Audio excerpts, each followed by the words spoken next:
వైఎస్ఆర్సీపీ అధినేత జగన్మోహన్ రెడ్డికి ఆ పెద్దాయన భారీ జలకివ్వబోతున్నారా? ఆ పెద్దాయన ఇప్పుడు వైసీపీని వీడి జనసేనలోకి వెళ్లేందుకు ప్రయత్నం చేస్తున్నారా?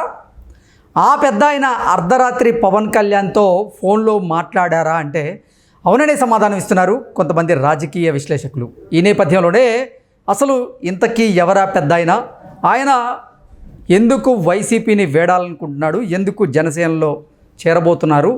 ఎందుకు అర్ధరాత్రి పవన్ కళ్యాణ్కి కాల్ చేసి మాట్లాడారు అనేది మనం పూర్తి స్థాయిలో విశ్లేషణ చేసుకునేటువంటి ప్రయత్నం చేద్దాం. ప్రస్తుతం మనతో పాటు ఉన్నారు ప్రముఖ రాజకీయ విశ్లేషకులు, ప్రముఖ సీనియర్ జర్నలిస్ట్ దుర్గా వడ్లమాని గారు. వారితో మాట్లాడదాం. దుర్గా, నమస్తే అండి. నమస్తే అండి. ఆ పెద్ద ఆయన వైసీపీ అధినేత జగన్మోహన్ రెడ్డికి భారీ జలక్ ఇవ్వడం ఖాయమని, ఆ పెద్ద ఆయన ఇప్పుడు వైసీపీని వీడి జనసేనలో చేరేందుకు ప్రయత్నం చేస్తున్నాడని, అందులో భాగంగానే ఆ పెద్ద ఆయన అర్ధరాత్రి పవన్ కళ్యాణ్కి కాల్ చేసి మాట్లాడారు అన్నట్లుగా ఒక వార్త సోషల్ మీడియాలో చక్కర్లు కొడుతూ ఉంది. ఇంతకీ ఎవరా పెద్ద ఆయన? ఆయన పవన్ కళ్యాణ్తో ఏం మాట్లాడారు అంటే ఏం చెప్తారు? అంటే అంత పెద్ద ఆయన అండి ఆయన? ఫస్ట్ అది అడుగుతున్నాను నేను. అది మీకు తెలియాలి. మాకు తెలియాలంటే మనకు తెలిసి అంత పెద్ద ఆయనలు ఎవరు కూడా వైసీపీలో లేరు. అంటే బుద్ధిపరంగా మనం చెప్తున్నాం. ఓకే, వయసు మనకు అనవసరం. ఇప్పుడు రాజకీయాల్లో అవసరం కోసం పార్టీలు మారుతారు, ఇట్స్ ఓకే. జంప్ చేయటం అనేది సహజం. ఈ పార్టీ నుంచి ఆ పార్టీకి, ఆ పార్టీ నుంచి ఈ పార్టీకి. కానీ పార్టీలు మారాక తిన్నింటి వాసాలు లెక్క పెడతారు చూడండి, అలాంటి వాళ్ళని ఏమనాలి? అలాంటి రకాలు తయారయ్యారు. తెలుగుదేశంలో పుట్టి పెరిగి 2014లో, అంతకుముందు 2009లో ప్రజారాజ్యానికి వెళ్ళి తర్వాత వైసీపీకి వచ్చి వైసీపీలో 3 సార్లు నిల్చుని ఒక్కసారే గెలిచి మొత్తానికి ఏదో ఒక స్పీకర్ పదవిని దక్కించుకుని టీడీపీని ఒక ఆట ఆడుకున్నాను అనుకున్నాడు కదా. అనుకున్నాడా? పవన్ కళ్యాణ్ని బాగా మాట్లాడినారా వీళ్ళందరూ? ఓకే. మరి ఇప్పుడు ఏ మొహం పెట్టుకుని మళ్ళీ పవన్ కళ్యాణ్ దగ్గరికి వెళ్తాడు? ఆ తమ్మినేని సీతారాం గారు. ఓకే, అంటే పెద్ద ఆయన అంటే తమ్మినేని సీతారాం గారు. ఎస్. ఏ మొహం పెట్టుకుని మీరు వెళ్తారు? అంటే మీకు అప్పుడు ఏది సిగ్గు సెర ఉండదా? మీకు అప్పుడు ఏం గుర్తురావా? మనం ఏం మాట్లాడాము గతంలో? మనం వీళ్ళని విమర్శించాం మనం. మరి ఇలా విమర్శించిన వాళ్ళతో ఎలా వెళ్తాము? ఎప్పుడైతే జనసేన తెలుగుదేశంతో కలుస్తుంది అనుకున్నారు, వీళ్ళందరూ ఎన్ని మాట్లాడారు? ఎందుకు పనికిరాని వాడు పవన్ కళ్యాణ్, ఈ పవన్ కళ్యాణ్ తెలుగుదేశం చేర్చుకుంటోంది, ఇద్దరూ కలిసి ఇదైపోతారు, ఇవన్నీ మనం విన్నాం కదండి. పవన్ కళ్యాణ్ వ్యక్తిగతంగా అన్నాడా లేదా? ఈయన కూడా ఆ పెద్ద ఆయన అన్న మాటలే వీళ్ళు అన్నారు కదా. పెద్ద ఆయన ఉన్నాడు కదా వైసీపీలో, ఆ పెద్ద ఆయన మాటలు వీళ్ళందరూ అన్నారు కదా. మరి ఇవాళ నీ అవసరం కోసం నువ్వు ఎలా వెళ్తావు? ఇప్పుడు నీ నియోజకవర్గం ఆముదాల వలస అయింది. ఆముదాల వలస ఇన్ఛార్జ్గా ఇవాళ వేరే వాళ్ళని పెట్టాడు వైసీపీలో జగన్మోహన్ రెడ్డి. ఈయనకి మరి అసంతృప్తిగా ఉంది. మీ సొంత ఊళ్ళో మీరు ఉంటారండి, మీకు అక్కడ ఒక పరపతి ఉంటుంది కదా. మిమ్మల్ని తీసేసి ఇంకెవరినో తీసుకొచ్చి పెడితే మీకు ఎలా ఉంటుంది? ఇప్పుడు నాట్ ఓన్లీ తమ్మినేని సీతారాం, మనం చూసాం వైజాగ్లో గతంలో ఇతను విజయసాయి రెడ్డిని పెట్టాడు, బొత్సాన్ని పక్కన పెట్టి గతంలో. అలా ప్రతి నియోజకవర్గంలో అలాగే చేశాడు కదా. ఇవాళ ఇతను ఎవడు జనసేనలో చేరాడు, బాలినేనికి అలాగే చేశాడు కదా ఒంగోలులో. ఓకే. అలా ఎవడికి వాడిని. అంటే ఇప్పుడు దీనివల్ల ఏం చెప్తున్నాడు జగన్మోహన్ రెడ్డి? మీరు నాకు ఇంపార్టెంట్ కాదు అని ప్రతి నాయకుడికి ఇండైరెక్ట్గా చెప్పాడు ఆయన. మీరెవరు నాకు ముఖ్యం కాదు, మీరు నాకు పడున్నారు నా దగ్గర అంతే, మీ ఎవరు కూడా నాకు అవసరం లేదు, నేను వేరే వాళ్ళని తెచ్చుకోగలను, నేను గెలవగలను అనుకున్నాడు. అనుకుని బొక్కబోర్ల పడ్డాడు ఎవరు? జగన్మోహన్ రెడ్డి.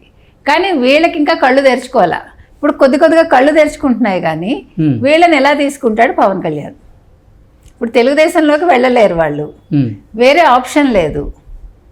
వెళ్తే ఎక్కడికి వెళ్ళాలి? షర్మిల దగ్గరికి వెళ్ళాలి, కాంగ్రెస్లోకి.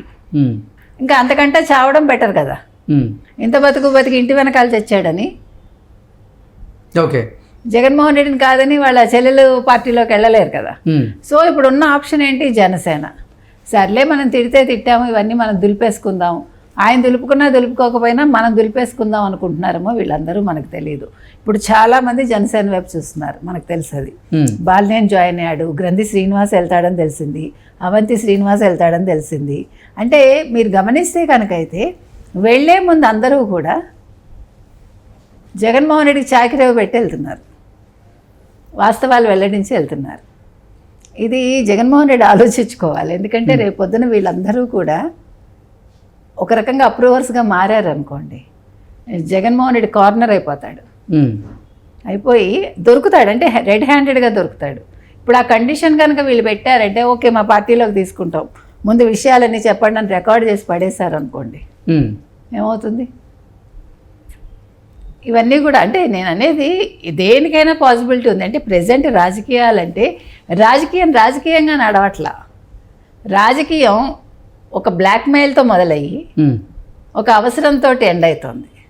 కాబట్టి ఇవాళ ఇవన్నీ జరిగే అవకాశాలు ఉన్నాయండి. మరి తమ్మినేని సీతారాం వచ్చేస్తాను అంటే పవన్ కళ్యాణ్ తీసుకుంటారా? సో వాళ్ళకి ఇంకా దిక్కులేదు కాబట్టి సర్లే పడుంటాడని పెట్టుకుంటారా? ఇప్పుడు వాడు అక్కడ కూర్చుని వాగే కంటే ఇక్కడ ఏదో పడుంటాడు అనుకుంటే తీసుకోవచ్చు ఎవరినైనా సరే, అది ఇర్రెస్పెక్టివ్ ఆఫ్ వాళ్ళ ఏజ్ ఏదైనా కావచ్చు, వాడు వాగిన వాగుడు కావచ్చు ఏదైనా. తమ్మినేని సీతారాం అనేవాడు తనకి తాను తగ్గించుకున్నాడు అనవసరంగా. అసెంబ్లీలో వాగడం కావచ్చు, అనవసరంగా నోరు పడేసుకోవడం కావచ్చు. అంటే ఒక మంచి నాయకుడిగా ఉన్న వాళ్ళందరూ కూడా మీరు తీసుకుంటే కనుక తెలుగుదేశం నుంచి వెళ్ళిన వాళ్ళు సడన్గా మీరు మార్పు చూశారు వాళ్ళలో. అంటే అది మంచిది కాదు, మంచి మార్పు కాదు. అంటే ఇలాగ బూతులు మాట్లాడటం, అదేదో చాలా గొప్పగా ఉన్నాం అనుకోవడం, మేము ఏదో జగన్మోహన్ రెడ్డి కోసమే బతుకుతున్నాం, జగన్మోహన్ రెడ్డి కోసం మేము ఎంత నీచ స్థితికైనా దిగజారుతాం అన్నట్టుగా వాళ్ళు బిహేవ్ చేశారు. అందుకని అందరూ కూడా పోయారు కట్టకట్టుకుని. కాబట్టి ఇవాళ కళ్ళు తెరుచుకున్నా కూడా ఓకే వాళ్ళ పార్టీ మారచ్చు, పవన్ కళ్యాణ్ పిలవచ్చు, తీసుకోవచ్చు, కానీ ఆ గౌరవం ఉంటుందా అనేది వాళ్ళు ఆలోచించుకోవాలి. ఇంతకీ జనసేనాని అలాగే ఆంధ్రప్రదేశ్ ఉప ముఖ్యమంత్రి వర్యులైనటువంటి పవన్ కళ్యాణ్ గారు తమ్మినేని సీతారాం గారిని జనసేనలోకి తీసుకుంటారా? ఒకవేళ తమ్మినేని సీతారాం గారు జనసేన అధినేత పవన్ కళ్యాణ్ గారితో టచ్లోకి వెళ్ళినప్పటికీ ఆయన తీసుకునేటువంటి ఆ పరిస్థితి ఉందా ప్రస్తుతం అంటే ఏం చెప్తారు? ఇక్కడ పరిస్థితి కాదండి. ఇప్పుడు వాళ్ళకి ఎలాగ 4.5 సంవత్సరాలు నోరు మూసి కూర్చోవాలి, ఒకటి. రెండు, వాళ్ళు కనీసం వాళ్ళ నియోజకవర్గాల్లో బలోపేతం చేసుకున్నారనుకోండి. ఇప్పుడు జనసేనకు కావాల్సింది ఏంటి? కాన్ఫిడెన్స్ వచ్చింది, జనసేన బతికి బట్టగట్టింది అని ఒక కాన్ఫిడెన్స్ అయితే వచ్చేసింది. ఇప్పుడు ఈ వచ్చిన దాన్ని నిలుపుకోవాలి, ఒకటి. రెండు, పార్టీ ఎస్టాబ్లిష్ అవ్వాలి కదా. 2029 ఎన్నికలకి ఇప్పుడు 100% స్ట్రైక్ రేట్ ఎలా తెచ్చుకున్నారో అప్పుడు సీట్లు పెంచుకుని ఖచ్చితంగా వాళ్ళని ఇంకా ప్రూవ్ చేసుకోవాలి. దానికోసం ఇప్పుడు కార్యకర్తల్ని పెంచుకోవాలి, అంటే వాళ్ళ పార్టీని బలోపేతం చేసుకోవాలి, ఎక్కువ మందిని చేర్చుకోవాలి, ఇవన్నీ ఉన్నాయి. కాబట్టి కండిషన్స్ అప్లై అని చెప్పి ప్రతి ఒక్కళ్ళని చేర్చుకుంటారా, అది మనం ఎదురు చూడాలి. ఓకే అండి, థ్యాంక్ యూ సో మచ్.